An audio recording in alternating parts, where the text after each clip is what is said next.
예배 자리에 오신 모든 분들을 주님의 이름으로 환영합니다. 오늘 창세기 28장 10절에서 19절 말씀을 가지고 은혜를 나누겠습니다. 말씀의 내용들은 어느 정도 다 알고 계시는 부분들이기 때문에 간략하게 이제 설명을 해 나가면서 말씀을 전하도록 하겠습니다. 오늘 보신 이 말씀 본문 바로 앞에는 이삭의 집안에서 일어난 비극적인 이야기가 소개되어 있습니다. 이삭의 가정이 하나님과의 관계에 좀 문제가 있습니다. 그래서 이삭이 육적으로나 영적으로 그의 눈이 흐려졌습니다. 하나님의 뜻을 선명하게 분별하지 못했고 부부간의 대화는 단절되었고 서로 자녀를 편애해서 갈등의 씨앗이 자라나고 있는 상황이었습니다. 이삭은 사랑하는 아들 에서를 축복하려고 했지만 리브가가 그 모든 것을 엿듣고 자기가 사랑하는 아들 야곱더러 아버지를 속여서 복을 가로채게 한 것을 우리는 잘 알고 있습니다. 야곱도 처음에는 망설이는 듯 보였지만 점점 자기의 그 욕망을 드러내고 결국에는 아버지를 속이는 대담한 짓을 벌이게 됩니다. 결국 이 아버지의 축복을 큰형 에서가 아니라 둘째 야곱이 받았는데 이 문제 때문에 이 가정에 눌러왔던 감춰왔던 갈등이 폭발하게 됩니다. 에서는 아버지를 붙잡고 통곡을 했고 공공연하게 아버지 장례만 치르면 내가 이 동생 죽여버리겠다 소문을 내고 다닐 정도였습니다. 감추어 있었던 욕망이 다 드러났고 감정이 폭발하는 일들이 이 가정에 일어났습니다. 야곱은 이대로 있다가는 형한테 죽게 생겼습니다. 그래서 당장 이 자리를 피해야 된다는 생각으로 집을 떠나게 됩니다. 잘 아시는 대로 멀리 하란에 있는 외갓집 외삼촌 라반이 살고 있는 집으로 가게 됩니다. 우리가 오늘 읽은 본문은 이렇게 시작합니다. 야곱이 브엘세바에서 떠나 하란으로 향하여 가더니 한 곳에 이르러는 해가 진지라 거기서 유숙하려고 그곳에 한 돌을 가져다가 베개로 삼고 거기 누워 자더니 여기에서 야곱의 신세와 또 그의 처지가 그대로 다 보여집니다. 야곱이 살고 있었던 브엘세바에서 하란까지는 약 800km 정도 떨어져 있는데 쭉 이렇게 올라가야 되는 굉장히 큰 사막과 아주 험한 지형이 있는 길을 걸어가야 되는데 중동의 뜨거운 태양을 저는 가보지 못했지만 피해서 아마 아침에 해 뜨기 전에까지 걷고 또 밤에 또 움직이고 그러지 않았을까 싶습니다. 그렇게 이동을 하는데 이 이동하는 길이 쉽지는 않았겠죠. 본문의 정황으로 볼 때 아마 야곱이 하란으로 가야 되는 전체 여정에서 겨우 한 10분의 1 정도, 약 한 80km 정도 이동했을 때 오늘 본문의 상황이 벌어지게 된 것입니다. 그러니까 집에서 떠난 지 며칠 되지 않은 상황이죠. 11절에 야곱이 해가 지자마자 더 이상 이동할 엄두를 내지 못하고 바로 잠잘 곳을 찾아서 돌 베개를 베고 누웠다 이렇게 표현하고 있습니다. 무슨 이야기겠습니까? 몸과 마음과 모든 것이 다 지치고 힘들었다 이런 이야기인 것입니다. 게다가 야곱은 지금 당장 누구도 급하게 의지하고 연락해서 의지할 수 있는 사람이 없었습니다. 누구와도 대화를 하지 못하고 있습니다. 외로운 상황이었습니다. 지치고 힘들고 외롭습니다. 게다가 지금 이렇게 누워서 자면 자신을 방어해 줄 수 있는 어떠한 무기나 도구도 갖추어져 있지 않습니다. 지금이야 내비게이션이나 여러 가지 정보 연락이나 인터넷이나 이런 걸 통해서 어디에 가면 뭐가 있는지 잘 알지만 이때는 거기 가면 뭐가 있는지 어떤 들짐승이 있는지 어떤 사람들이 살고 있는지 알지 못하기 때문에 위험에 모두 무방비로 노출된 그런 상태였습니다. 지치고 힘들고 외롭고 두려운 상황이다 이 말이죠. 야곱은 두렵고 외롭고 피곤하고 지친 몸을 눕히고 돌을 베개에 삼아서 거기서 잠을 청합니다. 돌베개 베고 주무셔 보셨습니까? 저는 집에 목침이 있어가지고 나무 베개, 우리 어르신들처럼 좀 그걸 베고 자는데요. 딱딱한 베개를 그 밖에서 딱딱한 돌바닥에서 그렇게 베고 잔다고 생각해 보십시오. 얼마나 그 신세가 처량합니까? 아마 그의 한 77년 정도 되는 그의 인생 속에 아마 가장 크고 깊은 절망의 시기였다고 보여집니다. 왜 이렇게 힘드냐면 야곱의 정체가 드러났기 때문입니다. 지금까지 야곱은 자기가 원하는 것을 대부분 다 이루면서 살았던 사람입니다. 형의 장자권도 빼앗았고 아버지 속여서 복도 가로챘습니다. 이렇게 큰 일을 대담하게 저지른 것으로 보아서 아마 우리가 성경이 말하고 있진 않지만 알게 모르게 야곱이라는 사람은 그 이름도 그렇지만 자기 이익을 위해서라면 크고 작은 거짓말을 많이 하면서 살았을 가능성이 매우 높습니다. 천국 가면 물어봐야 되겠지만 진위 여부는 거기서 알 수 있겠지만 그런 사람인 것 같습니다. 근데 이제 다시 고향으로 돌아갈 수가 없습니다. 아버지 속이고 형 속였다는 큰 사기를 친 사실이 그대로 다 이제 자기 집안뿐만 아니라 자기가 살던 고향에 퍼졌기 때문에 돌아갈 수가 없습니다. 사기꾼이 사기를 계속 칠 수 있는 이유가 뭡니까? 정체를 들키지 않기 때문이죠. 누가 봐도 얼굴에 사기꾼같이 생긴 사람은 사기를 칠 수가 없습니다. 근데 야곱은 평생 자기 이름처럼 사람을 속여서라도 자기를 원하는 것을 차지하면서 겉으로는 이미지 관리를 철저하게 하고 좋은 사람인 듯 그렇게 살아왔던 것 같습니다. 근데 그런 그의 인생이 한순간에 밑바닥으로 나락으로 떨어진 것입니다. 그는 아무것도 없이 급히 집을 떠나야 했고 에서처럼 자신을 때려 죽이고 싶은 사람들이 또 고향에 또 야, 너 나도 속였었구나, 아니면 너 내 친한 친구 에서를 속여? 이런 사람들에게 원망을 듣고 무슨 해코지라도 당할까봐 어디에도 도움을 요청할 수가 없었습니다. 결국 복을 받으려고 했던 야곱의 모든 행동의 결과는 길바닥에 누운 초라하고 비참한 상태였습니다. 그럼 그런 사람들이 있지 않습니까? 이미지 관리를 오랫동안 잘해서 좋은 사람인 줄 알았는데 나중에 알고 봤더니 그 사람 그런 사람이었어. 이렇게 실체가 드러나는 사람들, 종종 뉴스 같은 데 보면 그런 사람들 말입니다. 만약에 그런 일 절대로 없지만 교회 안에 그런 사람이 있다고 생각을 해보십시오. 좋은 목사님인 줄 알았는데, 좋은 장로님인 줄 알았는데, 좋은 중직자인 줄 알았는데 야, 그분이 그럴 줄이야. 그런 상황이 생긴다면 우리는 어떻게 반응하겠습니까? 또 그 사람은 여기 어떻게 다시 돌아올 수가 있겠습니까? 야곱이 어떤 마음으로 지금 길바닥에 누워 있는지 우리는 충분히 짐작을 할 수가 있는 것입니다. 저는 어릴 적에 야곱이 돌베개 베고, 찬송가에도 돌베개 베고 잠 갔습니다, 이 찬송가 부분 보면서 되게 낭만적일 거라고 생각했습니다. 캠핑장에서 이렇게 불멍 때리다가 야곱이 잠들지 않았을까, 그렇게 생각했는데 말씀을 준비하면서 이렇게 쭉 보면 절대로 낭만적인 상황이 아닙니다. 복받기 위해서, 잘되기 위해서 지금까지 인생을 초점을 두고 살았는데 이제는 깊은 절망밖에는 남아있는 것이 없습니다. 마음이 텅 비었고 인생은 허무했습니다. 이 밤에 누구도 야곱의 마음은 어떨까 관심 가져주지 않는 그런 밤이었다, 이 말입니다. 그런데 그날 밤, 이런 밤에 꿈에 하나님께서 야곱을 찾아오셨습니다. 12절에 꿈에 본즉 사닥다리가 땅 위에 서 있는데 그 꼭대기가 하늘에 닿았고, 또 본즉 하나님의 사자들이 그 위에서 오르락 내리락 하고, 또 본즉 여호와께서 그 위에 서 계시다, 이렇게 말하고 있습니다. 지금까지 야곱은 복받기 위해서 별짓을 다 했습니다. 복을 받는다는 건 복의 공급자이신 하나님과 연결되는 것을 이야기하는 것이죠. 근데 아무리 노력해도 하나님과 연결되지 못했습니다. 복을 받을 수가 없었습니다. 그런데 그날 밤 모든 것이 다 정체가 드러나고 아무것도 가지지 못한 그 처량한 신세의 길바닥에 누워있는 그 야곱이 보게 된 것은 일평생 찾아다녔던 그 하늘이 열리는 광경이었습니다. 자신의 정체가 다 드러나서 모든 것을 다 잃고 모든 것을 포기한 채 길바닥에 누워있는 그 밤에 그토록 찾았던 하나님께서 하늘을 열고 그를 만나 주셨습니다. 야곱이 본 환상이 뭡니까? 저 높은 하늘 꼭대기에 하나님이 서 계시는 것이었습니다. 이 꿈의 상황을 보면 하나님은 저 하늘에 계시고 자기는 지금 저 땅바닥에 있습니다. 하나님과 야곱 사이가 하늘과 땅만큼 멀리 떨어져 있습니다. 이것은 거리의 차이일 뿐 아니라 능력의 차이이고 수준의 차이인 것이죠. 게다가 하나님은 하늘에, 야곱이 땅에 있다는 것은 가까워질 수가 없는 사이라는 것입니다.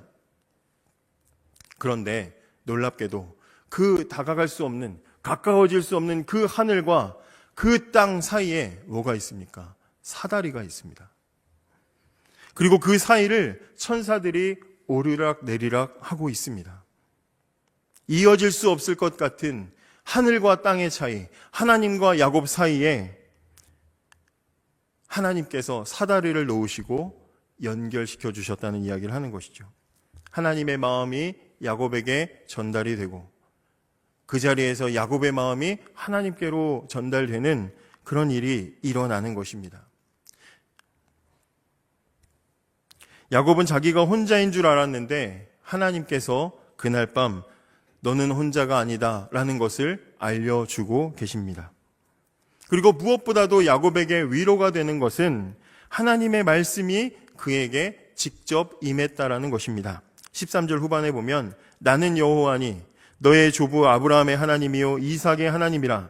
내가 누워있는 땅을 내가 너와 내 자손에게 주리니 내 자손이 땅의 티끌같이 되어 내가 서쪽과 동쪽과 북쪽과 남쪽으로 퍼져나갈지며 땅의 모든 족속이 너와 내 자손으로 말미암아 복을 받으리라.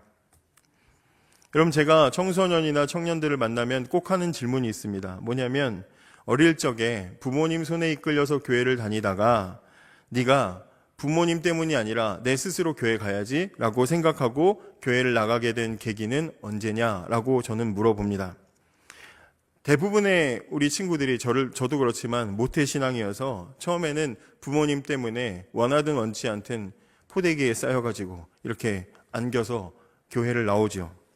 잘못도 아니고 문제도 아닙니다. 그런 복이죠, 복. 그런데 10대가 되고 20대가 되고 30대가 되고 40대가 되었는데도 불구하고 부모님 때문에 교회 나오고 가족 때문에 교회 나오고 누구 때문에 교회 나온다면 그건 심각한 문제가 됩니다. 거의 대부분의 모든 신자는 누구로 인해서 누구 때문에 누구에게 인도를 받아서 교회를 오게 됩니다. 그러나 교회에 와서 신앙생활을 하기 시작하면 그때부터는 어느 순간에 내가 하나님을 만나는 순간이 분명히 있어야 합니다. 저와 여러분에게 그런 일이 일어난 것처럼 그러지 않는 사람들에게도 그런 일이 일어나야 하는 것이죠. 오늘 본문의 야곱이 경험한 사건은 바로 아버지 이삭의 하나님, 할아버지 아브라함의 하나님이 나 야곱의 하나님이 되는 사건인 것입니다. 저는 모태신앙입니다. 아버지가 목회를 하셨기 때문에 모태신앙입니다.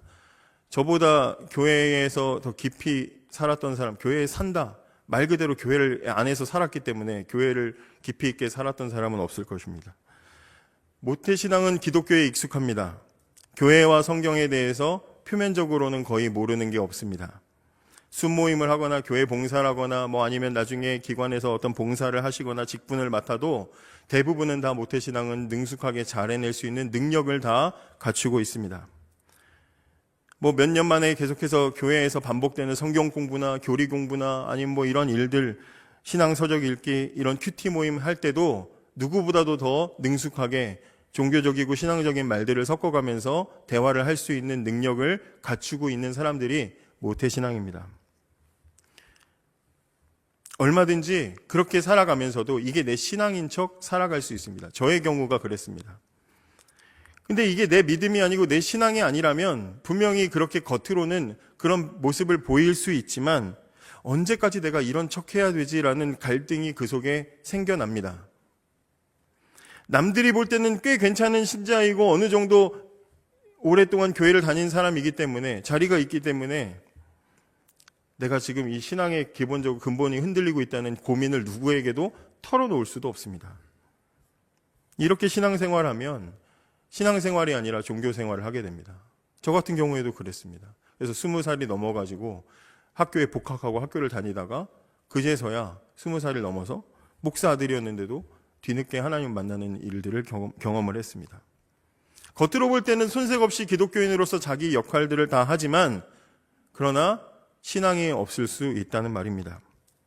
그러면 그런 모태신앙들, 그런 신앙을 가진 사람들, 종교 생활을 하는 사람들의 대부분의 약점이 어디에 있냐면 교회에서 내가 좋아하는 역할들을 할 때는 잘하는데 그 역할을 인정받지 못하거나 좋아하는 일들이 사라졌을 때 급하게 관심이 식어지고 열정이 사라지게 되고 뒤로 밀려나게 됩니다. 야곱이 그랬습니다. 그동안 하나님 복을 받고 싶었지만 어떻게 하는지 몰랐습니다. 아버지를 통해서 하나님 알았기 때문에 야곱은 아버지의 하나님이라고만 생각했습니다. 그래서 아버지를 속여서라도 그 복을 받으려고 했던 것이죠.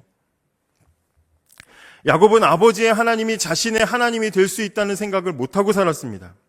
그런데 야곱이 모든 것을 다 잃고 깊은 절망에 빠졌을 때 하나님이 그를 찾아오셔서 15절에 이렇게 말씀을 하시는 겁니다. 내가 너와 함께 있어. 내가 어디로 가든지 너를 지키며 너를 이끌어 이 땅으로 돌아오게 할지라. 내가 내게 허락한 것을 다 이루기까지 너를 떠나지 아니하리라. 하나님은 야곱이 감히 상상하지도 못했던 것들을 약속해 주셨습니다. 너와 함께 하겠다. 너와 계속해서 야곱과 직접 관계하시는 하나님이 되시겠다고 하나님은 말씀해 주고 계시는 것이죠.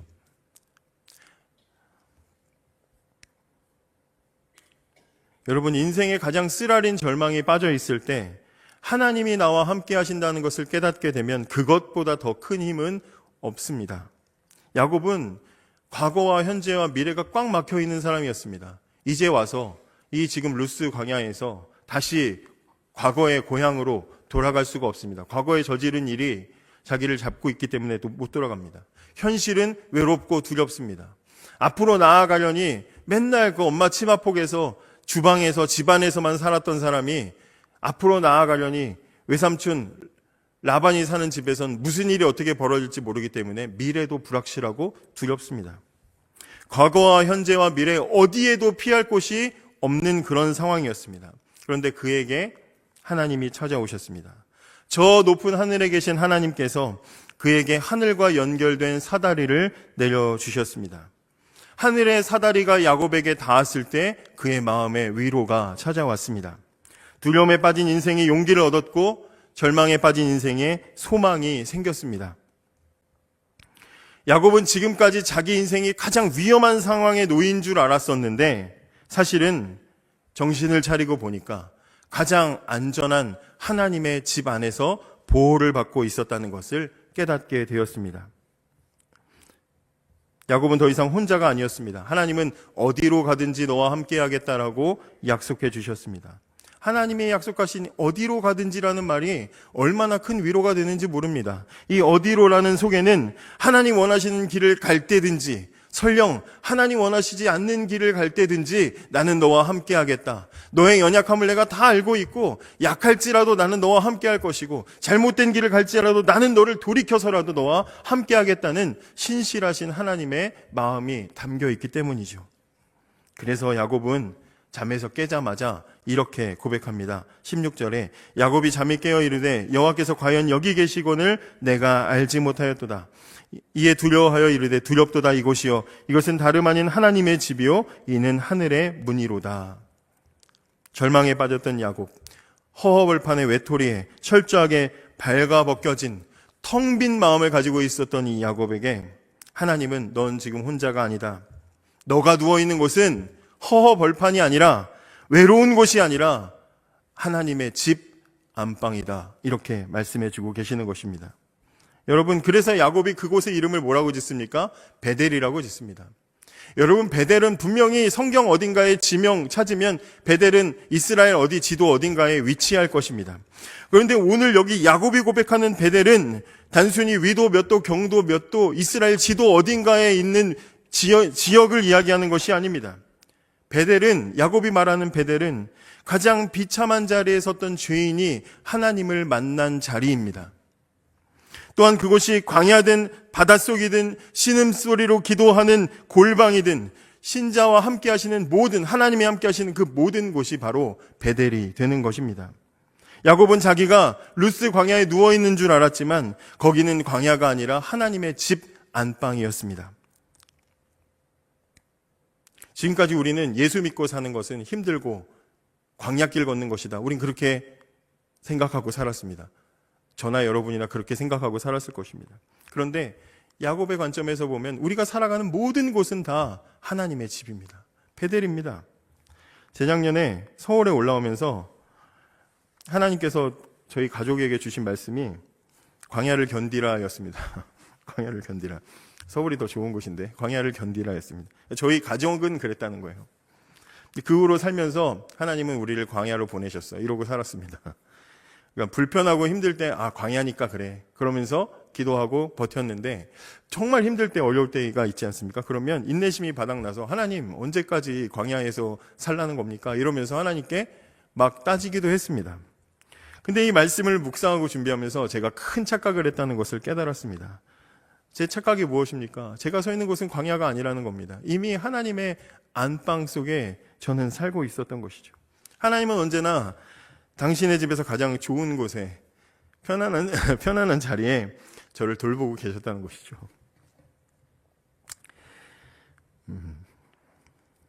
주책 없이 하나님 오늘 야곱이 바로 그런 하나님을 만난 것입니다. 광야를 안방으로 바꿔주시는 하나님께서 저와 여러분도 편안한 하나님의 집으로 인도하시는 줄을 믿으시기를 바랍니다. 요한복음 1장에 보면 나다나엘이라는 사람이 등장을 합니다. 잘 아시죠? 나다나엘, 하나님의 말씀을 가까이 하는 신실한 사람이었습니다. 근데 이 사람이 어느 날 오전에 무화과나무 아래에서 말씀을 묵상을 하는데 오늘 저희가 함께 본 이 말씀을 묵상을 했나 봅니다. 그리고 마음속에 생각합니다. 야, 어떻게 하늘에서 땅까지 사다리가 연결되었지? 이게 뭘 얘기하는 거지? 궁금했습니다. 그러는 동안 예수님이 그 마을에 찾아오셨고 나다나엘의 친구인 빌립을 먼저 부르셨습니다. 빌립이 예수님을 만나고 나서 너무 기쁜 나머지 이제 나다나엘에게 찾아가서 이제 예수님이라는 분이 오셨다고 함께 가보자고 했더니 나다나엘이 뭐라고 합니까?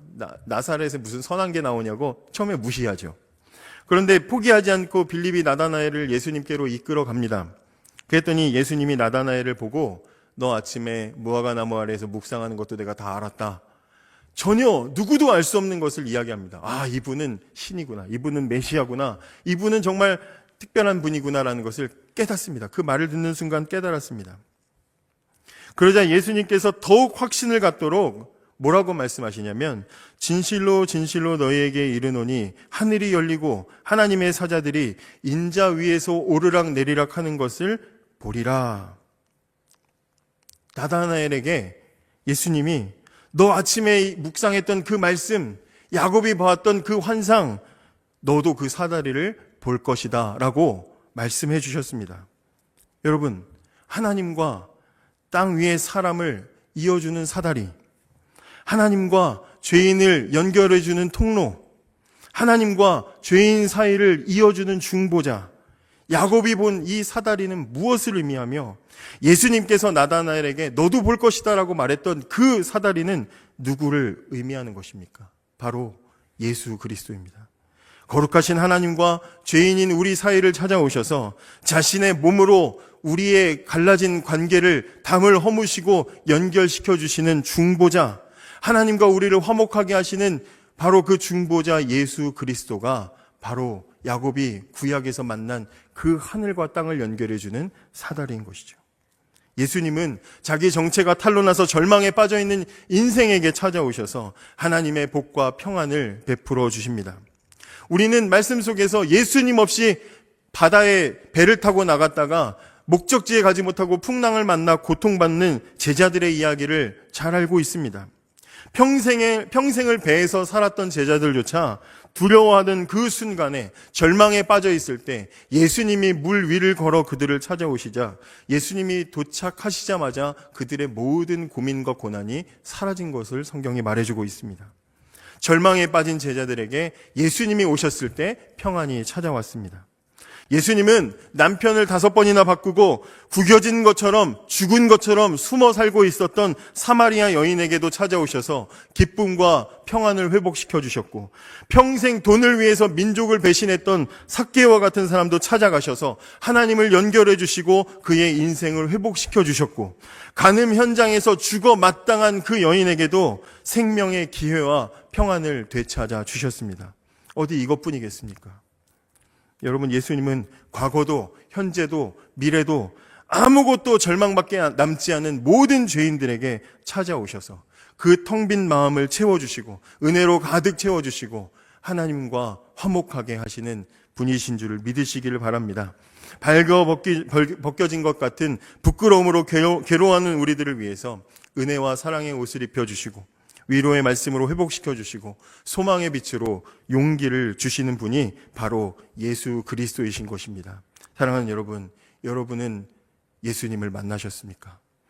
여러분은 지금 예수님을 만나 하나님의 집인 베델 안에 살아가고 있습니까? 말씀 앞에 여러분의 정체가 완전히 다 탄로나서 어디에도 피할 곳이 없고 고개도 들지 못하고 부끄러워하고 있는 그 순간에 찾아오시는 사랑의 예수님을 여러분은 만나셨습니까? 내가 교회에서 뭘 잘하고 있을 때, 자신만만할 때 말고 여러분들이 세상에서도 잘 안 되고 교회 안에서도 잘 안 되고 망신을 당하고 굴욕적인 일들을 겪어야 할 때, 비참하다고 느낄 정도로 부끄러운 상황에 있을 때에 계획했던 것들이 실패하거나 나의 실수로 관계가 깨어져서 두려워하고 있을 때, 정말 혼자밖에 없다고 생각하는 그 순간에, 그 절망의 순간을 비집고 찾아오셔서 하늘과 다시 우리를 연결시켜 주시는 예수 그리스도를 여러분들은 만나셨습니까? 여러분에게도 저에게도 저는 이런 일들이 일어나기를 간절히 소망합니다. 뿐만 아니라 우리 청년들과 청소년들, 자녀들에게도 이런 일들이 일어나기를 간절히 소망합니다.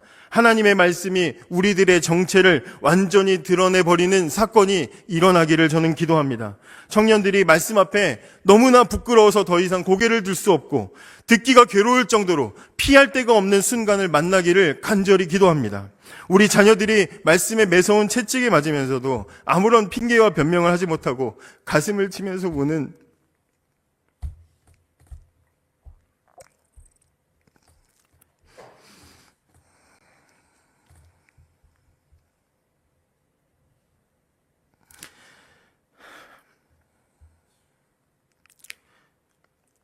그런 날이 오기를 소망합니다.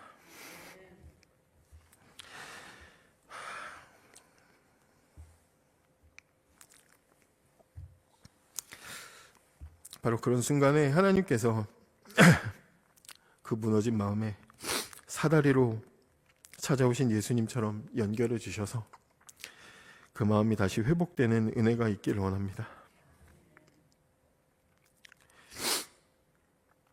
그래서 우리 자녀들이 여러분들처럼 예수님 붙잡고 자신이 선 곳이 척박한 광야가 아니라 안전한 하나님의 집이었다는 것을 깨닫기를 원합니다.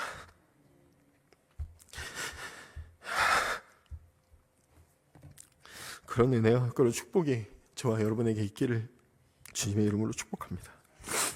우리 시간 함께 같이 기도하시겠습니다.